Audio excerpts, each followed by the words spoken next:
우리 전후좌우에 계신 여러분들과 이렇게 인사했으면 좋겠습니다. 예수님만이 우리 삶의 소망이고 구원이십니다. 같이 인사하시겠습니다. 예수님만이 우리 삶의 소망이고 구원이십니다.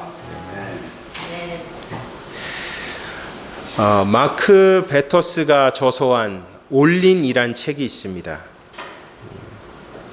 이 올린이란 책은 예수님을 우리 삶의 구원자로 영접했다면 우리의 모든 인생을 걸어야 한다는 것입니다.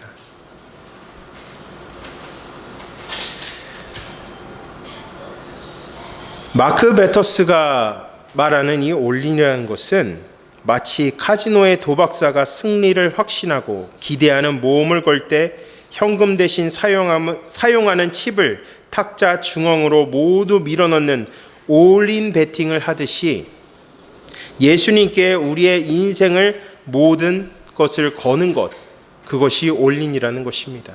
두 마음을 품지 말고 예수님을 이왕 믿었다면, 예수님을 따르기로 결단했다면 우리의 모든 것을 올려드리고 우리의 인생을 다 예수님께 올인하라는 것입니다. 오늘 본문 말씀에 등장하는 사도 베드로도 예수님께 그 인생을 올인하며 복음적인 삶을 살았습니다. 여러분, 사도 베드로가 어떤 인물이었습니까? 예수님을 따르는 제자였습니다. 주는 그리스도시요 살아계신 아버지 하나님의 아들이시라고 고백한 인물입니다. 네, 그런 그가 예수님이 십자가에 돌아가시기 전에 예수님을 3번 부인했습니다. 이후에 예수님께서 승천하시기 전에 성령의 권능을 받고 이제는 자신의 인생을 예수님께 올인하는 삶을 살게 된 것입니다. 그래서 사도 베드로의 이 역사를 보면, 사도 베드로의 사역을 자세히 살펴보면 3장부터 보시면은 안진뱅이를 치유하는데 내게 은과 금은 없지만 내 안에 있는 이것 나사렛 예수 그리스도의 이름으로 명하노니 일어나 걸을지어다 했을 때 안진뱅이가 치유되는 역사가 일어났고, 성전 행각에서 예수 그리스도를 담대히 선포했을 때 수천 명의 영혼들이 구원받는 역사가 일어나게 됐습니다. 이런 역사가 일어날 수 있었던 것은 베드로가 성령의 권능을 받았을 뿐만 아니라 자신의 모든 인생을 주님 앞에 다 던져 맡겼기 때문입니다. 오늘 이 시대를 살며 우리에게는 베드로와 같은 이 신앙의 결단이 필요하고 베드로와 같은 이 신앙을 살 필요가 있습니다. 저는 오늘 본문 말씀을 통해서 우리가 어떻게 하면 복음적인 삶을 살아야 하는지 여러분과 함께 살펴보길 원합니다. 지금 이 시대에 우리 주님께서 원하시는 것은 복음적인 삶을 사는 것입니다. 그 복음적인 삶을 살기 위해서 우리에게 필요한 3가지를 여러분과 함께 살펴보겠습니다. 첫 번째로 성령 충만해야 합니다. 본문 7절과 8절 말씀을 읽겠습니다. 사도들을 가운데 세우고 묻되 너희가 무슨 권세와 누구의 이름으로 이 일을 행하였느냐? 이에 베드로가 성령이 충만하여 이르되 백성의 관리들과 장로들아.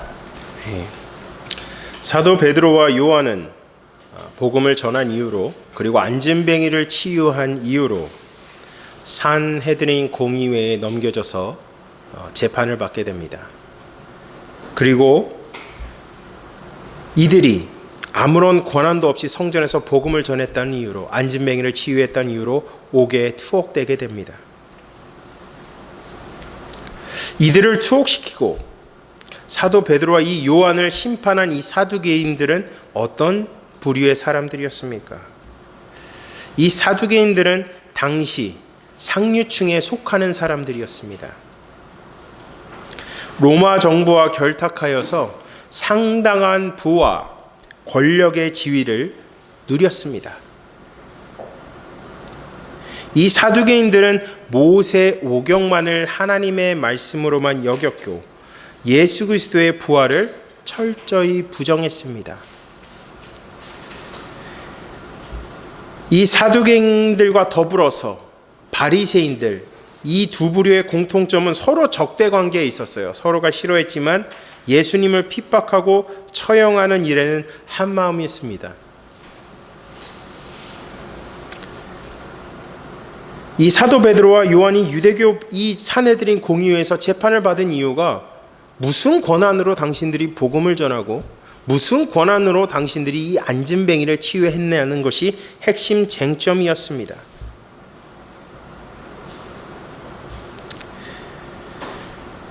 3장 6절을 보시면 베드로가 이르되 은과 금은 내게 없거니와 내게 있는 이것을 내게 주노니 나사렛 예수 그리스도의 이름으로 일어나 걸으라 하고, 나사렛 예수 그리스도의 이름으로 선포함으로써 40년간 안진뱅이로 살았던 자를 치유했습니다. 이어서 솔로몬 행곡에서 복음을 전했고 이들을 통해서 5,000명이 회심하는 역사가 일어났습니다. 본문 4절 말씀을 보시면 말씀을 들은 사람 중에 믿는 자가 많으니 남자의 수가 약 5,000이나 되었더라.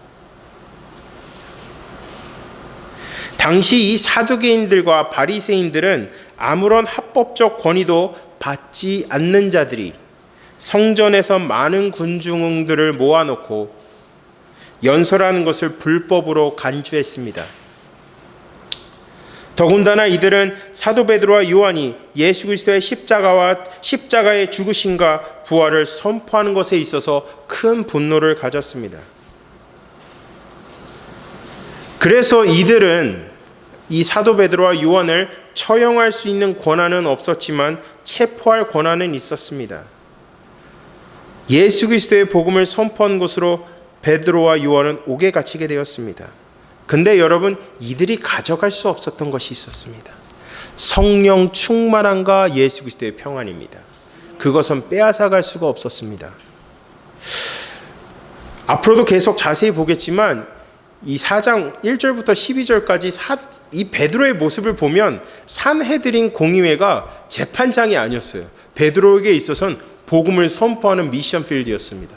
자세히 보면 여러분, 저도 보면서 참 느낀 게 사도 베드로가 대단한 게 거기서도 복음을 전해요.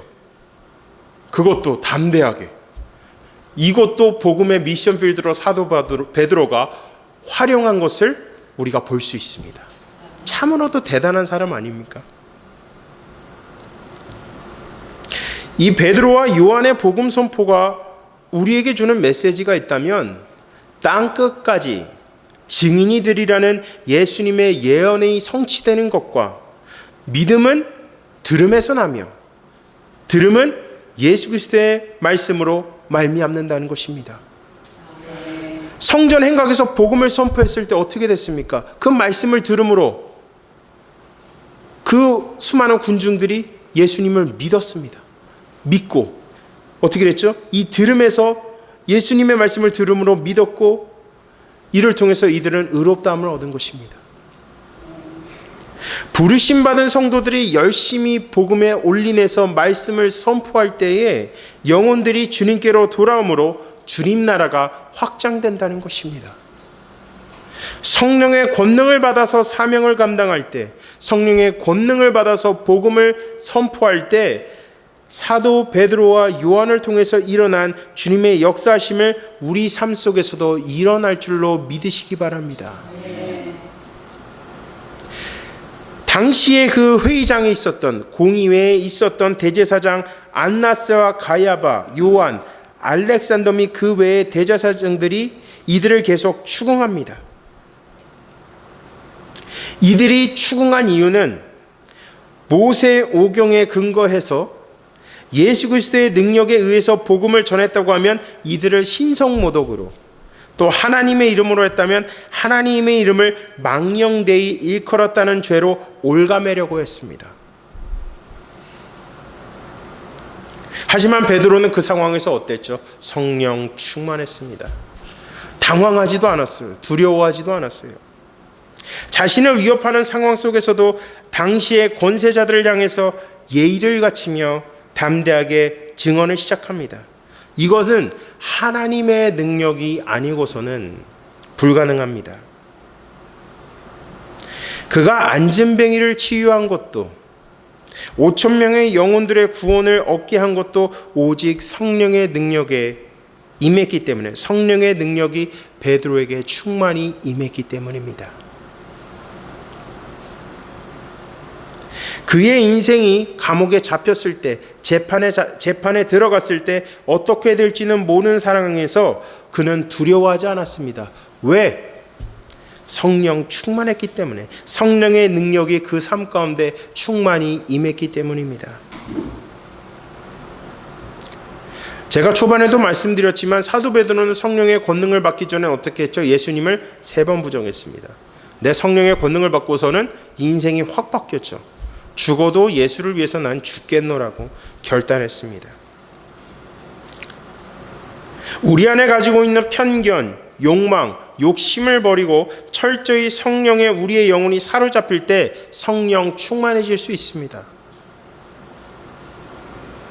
예수 그리스도의 영으로 우리의 삶이 충만해지고 예수 그리스도의 영으로 우리의 삶이 가득 채워질 때 예수님께 복종하고 찬송과 찬양을 올려드릴 수 있습니다. 예수 그리스도의 영이 우리 안에 충만히 임할 때 우리 안에 있는 그 모든 탐심과 욕심은 떠나가고 예수 그리스도의 말씀에 복종하여 주를 위해서 살아갈 수 있다는 것입니다. 이것이 성령 충만이라는 것입니다. 여러분, 성령 충만하기 위해서 우리에게 제일 우선적으로 필요한 것은 나를 철저히 부정해야 됩니다. 예수 그리스도의 영이 임하면 철저히 부정하고 예수를 위해서 살 수 있습니다. 이것이 성령 충만이라는 것입니다. 사도 베드로는 옥에서도 이와 같은 모습이었습니다. 주어진 상황 속에서 예수님께 복종하고 최선을 다해서 예수님을 전했습니다. 아마 사도 베드로에게 있어서 위기라는 것은 거기서 죽는 것이 위기가 아니라 복음을 전하지 못하는 것이 아마 위기라고 생각했을 것입니다. 사랑하는 성도 여러분, 이런 베드로와 같은 성령 충만함이 우리 안에 있어야 합니다. 그래야 복음적인 삶을 살 수 있습니다. 우리가 성령 충만하려면 우리 안에 내려놓지 못하는 것이 무엇인지부터 생각해야 됩니다. 그것이 물질이 될 수가 있고, 그것이 자리가 될 수가 있고, 그것이 우리의 커리어가 될 수가 있습니다. 근데 여러분, 우리가 성령 충만하면 그 모든 길이 형통하게 열린다는 것입니다. 위기를 만나도 쉽게 극복할 수가 있고, 어려움을 직면했을 때 지혜를 얻어가지고 살아갈 수가 있고, 사랑하는 성도 여러분, 우리의 모든 것을 내려놓고 삶 속에서 철저히 예수님을 위해서 살아가겠노라고 결단할 때 우리는 성령 충만해질 수 있습니다. 이번 새롭게 시작하는 한 주 가운데서 나를 철저히 부인하고 예수 그리스도의 영이 우리 안에 충만히 임함으로 성령 충만한 한 주를 보내시기를 주님의 이름으로 간절히 축원합니다. 첫 번째는 복음적인 삶을 살기 위해서는 우리 안에 성령 충만이 있어야 됩니다. 그리고 두 번째, 담대함이 있어야 합니다. 본문 9절과 10절 말씀을 함께 읽겠습니다. 만일 형제에게 행한 착한 일에 대하여 이 사람이 어떻게 구원을 받았느냐고 오늘 우리에게 질문한다면 너희와 모든 이스라엘 백성들은 알라. 너희가 십자가에 못 박고 하나님이 죽은 자 가운데서 살리신 나사렛 예수 그리스도의 이름으로 이 사람이 건강하게 되어 너희 앞에 섰느니라. 아멘. 베드로는 성령 충만했기 때문에 담대하게 이들의 추궁 앞에서도 자세하게 대답할 수 있었습니다. 이 구절에 보시면 착한 일, 이 착한 일은 헬라어 의미를 살펴보면 은혜를 받는 인격의 소유격으로 사용되었습니다. 더 쉽게 말씀을 드리면 신자라면 참 삶 속에서 하늘에 계신 아버지의 영광을 드러내기 위해서 선행을 해야 하는 것입니다. 그래서 베드로는 이들을 향해서 내가 한 일은 오직 하나님의 영광을 드러내기 위한 것임을 명확하게 말씀하고 있습니다. 우리가 삶 속에서 하나님의 영광을 드러내기 위한 이 선행이라는 것은 소외된 자, 연약한 자를 주님께로 이끌어서 구원받게 하는 것입니다. 그것이 선행이라는 것입니다. 베드로가 나사렛 예수 그리스도의 이름을 선포함으로 일어난 안진뱅이는 육신뿐만이 아니라 영혼까지 온전함을 받아서 하나님의 형상을 회복했습니다. 우리가 베드로의 모습을 통해서 기억해야 하는 것은 우리가 복음적인 삶을 산다는 것은 한 사람을 어둠 속에서 빛으로 이끌어내는 것입니다. 그것이 복음적인 삶이라는 것입니다. 사망의 길에서 생명의 길로 나아가게 한 것입니다. 사도 베드로가 했던 이 선행이라는 것은 안진뱅이, 어둠 속에 있었던 이 안진뱅이를 밝은 빛으로 나아가게 했고, 그리고 사망의 길에 있었던 그가 예수님을 믿음으로 생명의 길로 인도함을 받았다는 것입니다. 이것이 우리가 해야 하는 선행입니다. 예수 그리스도의 영광을 드러내는 것입니다. 베드로는 10절에서 너희 모든 이스라엘 백성들은 이렇게 말씀하고 있습니다. 근데 여러분, 이 성경에서 모든이란 단어가 잘 이렇게 해석되진 않았는데 원문에서 보면 이 모든이라는 수식어가 2번 사용됩니다. 그 목적은 복음을 들어야 되는 대상들이 산헤드린 공회원과 더불어서 이스라엘 전체임을 강조하고 있습니다.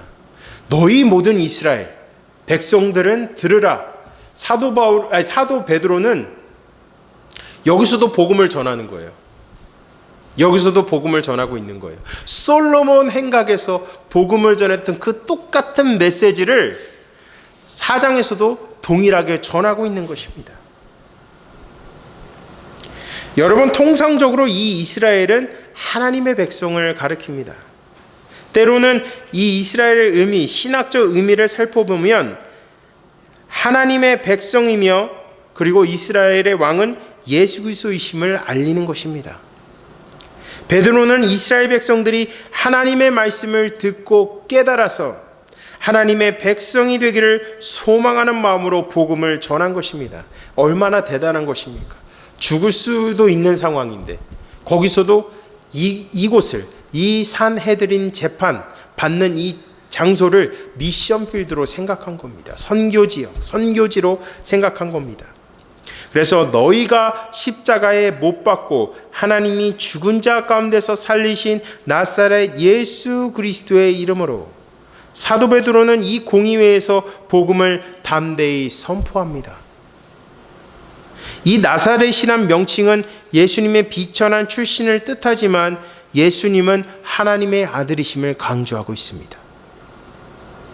유대인들과 유대 지도자들은 예수님을 처형하도록 배후에서 조종한 자들이었지만 예수님을 십자가에 못 박은 것은 이스라엘 백성들이지만 예수님을 살리신 것은 하나님이심을 사도 베드로가 말씀하고 있는 것입니다. 예수님께서 십자가에서 죽기까지 순종하셨고 하나님께서는 예수님을 죽음에서부터 일으키신 것입니다. 예수님의 부활은 하나님의 살아계신과 동시에 하나님의 아들이심을 증명하는 것입니다. 베드로가 유대인들 앞에서 복음을 명쾌하게 전할 수 있었던 것은 성령의 권능이 임했기 때문입니다. 성령의 권능이 임하니까 담대하게 복음을 선포할 수 있었습니다. 베드로는 산헤드린 공회원들 앞에서 복음을 전함과 동시에 더불어서 그들의 신성 모독과 하나님의 이름을 망령되이 일컬은 것에 대한 죄의 물음 앞에서 오히려 이들이 그 어떠한 트집도 잡지 못하도록 담대하고도 명쾌하게 복음을 전했습니다. 자신이 목숨이 위태로울 수 있는 상황에서 그는 과거에 자신이 부정했던 예수님이 참 진리 되시고 구원자이심을 선포하는 것입니다. 왜? 예수 그리스도의 영이 그 안에 충만하게 임했기 때문입니다.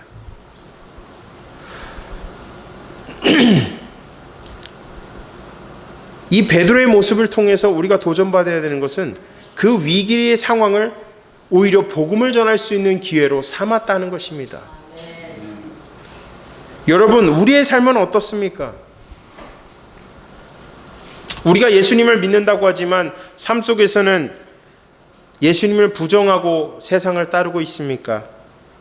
아니면 과거에는 우리가 예수님을 부정했지만 지금은 우리의 인생을 모두 걸어서 올인하며 예수 그리스도의 복음을 담대히 선포하고 있습니까?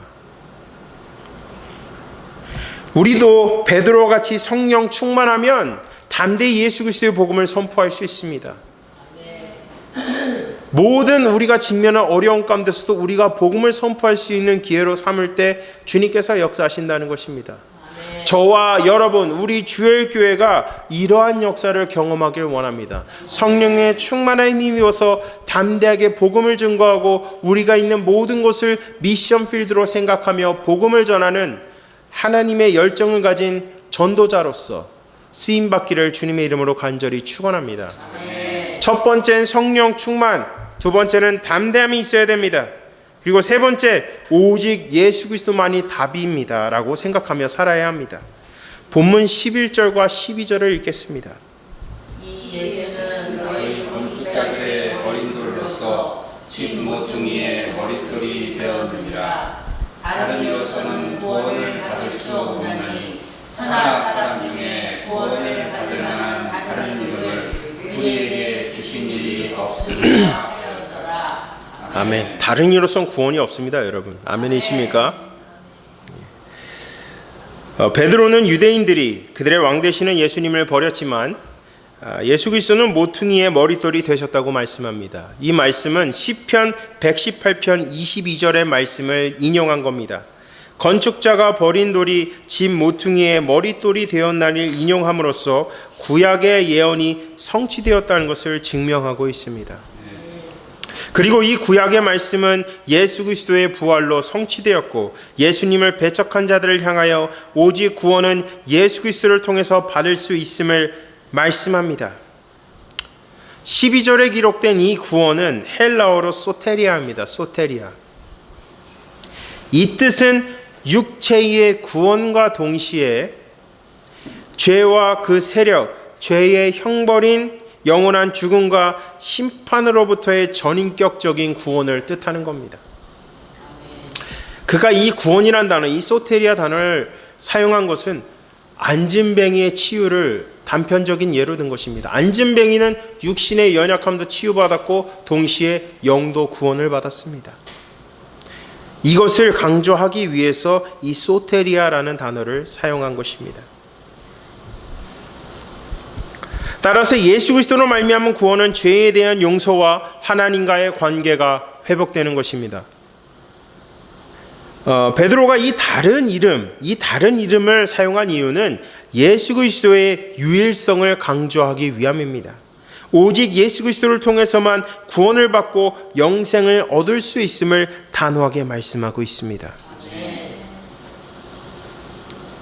성령의 권능이 충만하게 임한 자에게서 볼 수 있는 공통점은 복음에 얽매여 있다는 것입니다. 복음에 얽매여서 어떻게 하면 복음을 전할 수 있을지를 고민합니다. 사도 베드로는 자신이 있는 모든 곳을 미션 필드로 여겼습니다. 지나가는 민문 앞에서 인생의 암울하고도 길이 보이지 않는 안진뱅이에게 나사렛 예수 그리스도의 이름을 선포함으로 그가 치유됐고 구원을 받았습니다. 그리고 그를 잡아넣었던 산헤드린 공회원들 앞에서도 복음을 선포했습니다. 결국 자신이 믿는 예수님을 증거한 겁니다. 그리고 이 산헤드린 공회원들은 베드로에게 복음을 전할 수 있는 기회를 준 것입니다. 어떻게든 꼼수를 부려서 감옥에 넣으려고 했는데 이게 역전이 된 것이죠. 복음을 전하는 복음의 장으로 만들어준 것입니다. 그래서 그들은 사도 베드로와 요한을 규정할 그 어떤 죄의 명분도 찾지 못했습니다. 4장 14절과 15절은 말씀합니다. 또 병 나은 사람이 그들과 함께 서 있는 것을 보고 비난할 말이 없느니라. 명하여 공회에서 나가라 하고 서로 의논하여 이르되. 명분을 찾지 못하니까 또 다른 꼼수를 만들려고 하는 것입니다. 저는 이들의 모습을 통해서 느끼는 것이 있다면 성령의 능력으로 행한 자들을 그 어떤 누구도 감당하지 못한다는 것입니다. 왜? 하나님의 손에 붙들려 있기 때문에 어떤 자들이 와서 꼼수를 부려도 이들을 넘어뜨리지 못한다는 것입니다. 왜? 그 인생이 하나님의 손에 달려 있기 때문입니다. 여러분, 이와 같이 우리의 인생도 하나님의 손에 붙들려 있습니다. 그렇기 때문에 그 어떤 누구도 우리를 해할 수도 없습니다. 우리를 넘어뜨릴 수도 없습니다. 왜? 나사렛 예수 그리스도의 그 보혈의 능력이 우리 안에 충만히 임했기 때문입니다. 그렇기 때문에 사랑하는 여러분, 복음에 올인하십시오. 우리의 소망 되신 예수님께 올인하십시오. 우리의 삶을 올인할 때 우리 안에 비로소 예수 그리스도의 영이 충만해짐으로 우리가 있는 자리에서 복음을 선포할 수 있습니다. 예수 그리스도만이 답이라고, 예수 그리스도만이 우리 삶의 진리라고, 구원자라고 담대히 선포할 수 있습니다. 담대히 선포할 때 우리를 통하여 영적 안진뱅이들, 영적 소경들이 일어나 걷고 눈을 들어 주님을 바라보는 역사가 우리를 통해서 일어날 줄로 믿으시기 바랍니다. 이번 새롭게 시작하는 한 주 가운데서 이 말씀을 붙잡고 살아감으로 복음을 증거할 때 우리를 통하여 안진뱅이들이 치유되고 수많은 영혼들이 예수님의 은혜를 경험하는 역사가 우리를 통해서 일어나는 한 주를 경험하기를 주님의 이름으로 간절히 축원합니다. 다 같이 기도하시겠습니다.